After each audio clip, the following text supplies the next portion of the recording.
याच्यामध्ये फक्त आपण बघणार आहोत। सुरुवातीला साधी तशीच पट्टी ठेवलेली आहे। याच्यावर सामान आहे का? नाही। बल आहे का कोणतं? तुम्हाला ही स्केल कशी दिसत आहे? सरळ सरळ दिसायली।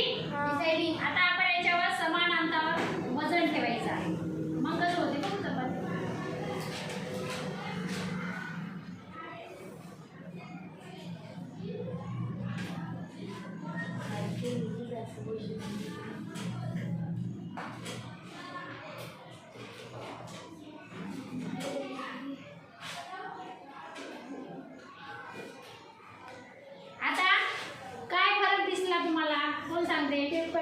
पट्टी थोड्या अंतरावर किंचितशी झाली। कशामुळे झाली?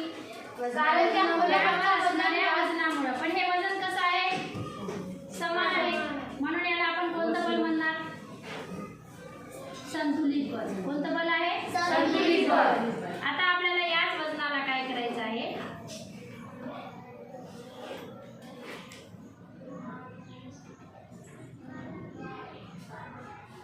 आता काय होईल रे? ही फळी थोडी वाकडी झाली। काय झाली? ही फळी वाकडी झाली। कशामुळे झाली रे? दाबामुळे। कशामुळे? त्या वजनाच्या दाबामुळे। कशामुळे झाली? वजनाच्या एकाच ठिकाणी असलेल्या दाबामुळे झाली। तुमच्या पुस्तकामध्ये या ठिकाणी दाखवलेलं आहे बघा। हे बघा, या ठिकाणी तर निरीक्षण करा। बल व दाब, इथं दाब एकाच ठिकाणी आहे, म्हणून ही जी आपली फळी आहे ती एकाच ठिकाणी थोडी वाकलेली आहे।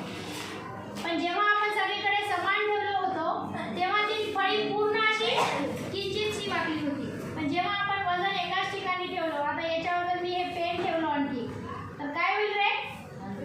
आणखी वाकणार, आणखी वाकणार आणखी।